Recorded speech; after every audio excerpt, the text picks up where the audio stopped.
the next question is, since we need balance in everything, isn't homeschooling a risky way of teaching our children? Shouldn't we add to or correct what they are taught instead of removing them from the world?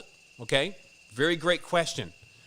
It's a question that has often been pondered in this house as we're raising children. The answer to this question is that let's just step back here for a moment on the intensives with the child and trying to figure out, what needs to be done for the child at this moment, and start thinking about the child based on the age range, living in the future where they would be at not only the age of knowing, but that they would need to now enter into the world and fend for themselves.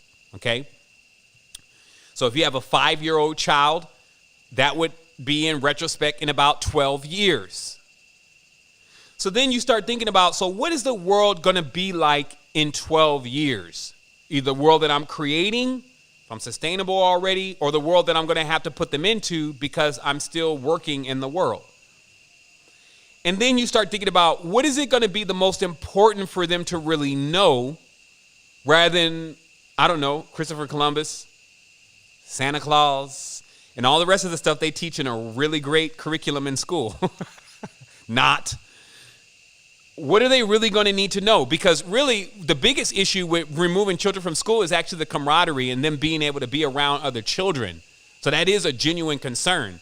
But it's not the curriculum that is exemplary. I think Vox just recently did another great documentary about the difference between the education in the United States and the Western society versus in most other countries, and how what you're really learning doesn't have a tendency to be anything that you can use, especially to propel yourself forward as an entrepreneur. You would just become another worker.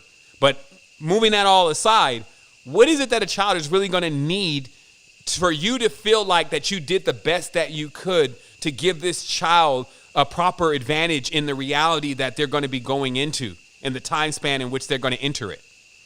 My answer to that question, and that would be unique to me because this is my own answer to this question of what I apply, is one, they need to be firmly grounded into who they are.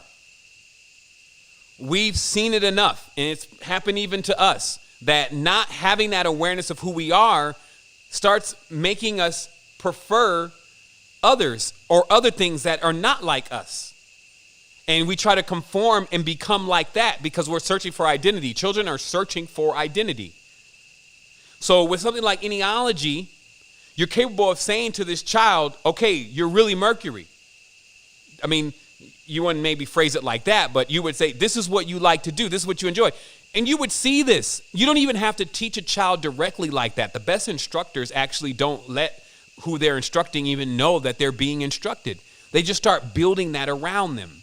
So if you know that this child is Mercury, you start bringing this child into the awareness of other languages and bringing this child into the awareness of the things that resonate with that energy. And then within a very short period of time, because it's not like you'll be teaching them anything. You get where I'm coming from? You won't be teaching them. You will be reminding them. And then once they have become firmly rooted and grounded into who they are, they can be anywhere. You don't have to worry about whether they're at the school or whether they're firmly rooted and grounded. They're influencing, because that's what you're most concerned about, is them coming under the influence of something else that is going to lead them astray. So now that they have gained their awareness and been seated into who they are, now they are going to influence. And then at that case, we would want them into spaces where there are other children that are not at their level of awareness. I want to see children mentors, children retreats that are run by children, not adults, right? But that's how we work with that. And even further, children are going to need the ability to communicate. I can't say that enough. Children are going to need the ability to communicate with all types of different kinds of ideologies. So basically, the archetypes, they need to know how to speak. If it's a number 5, I need to know how to speak to a number 2. I need to know how to speak to a number 9. Why? Because when they master that, and I'm not saying this is, the first thing is that they need to know themselves. Okay, this is just like ideology. We start off first by teaching you about yourself. And then we start working with getting you aware of what goes on with other numbers and how they communicate. But the reason why this becomes so important is that the future is not a place where you go and study something like just STEM, and then you're getting this job because you studied STEM, right? Nothing could be further from the truth. It's another tangent. You know, they're saying teach the children STEM and the science and the technology and the engineering and what is it, science, technology, engineering, and mathematics. You teach them that, and they're going to be ready for the future. We're doing it again. We're doing it again. That is another play. They're not looking for, and by the time this child comes to age of 18, 19, they're not going to be looking for a child that just went through STEM. Technology is going to make a quantum leap where that's not even going to be a part of what is needed. Everything's going to be templated, bolt on, out of the box, as they call it. It's going to need no customization. It's already going to be ready. And when it makes its customizations, it'll do that by itself. But what it cannot do is it does not know how to harmonize and how to communicate with who's making the decisions, with who's going to be there running the show or running those things. Also, even if that's not a part of where you want to go with your child in the future, as far as working in those kind of fields, it could be just working in a community. If this child does not know how to communicate, it's just going to be conflicts, and they're not going to know where they really fit in. So when you teach the child who they are and how to communicate, they can thrive in any environment, is what I'm saying. They will excel beyond even a person who's been doing it for 20 years. They will go right in and get a job that another person just came in and was interviewed and had 20 years experience. And this other person comes in, this child that has this ability to communicate and knows themselves, and the person doing the hiring will hire them because they like them. That's it. Through that conversation, it was like so much clicking.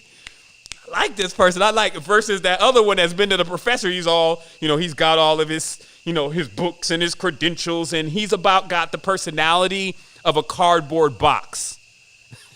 And then the interviewer comes in, and, that's generally also the person who had the communicative skills too. So they're more of a people person.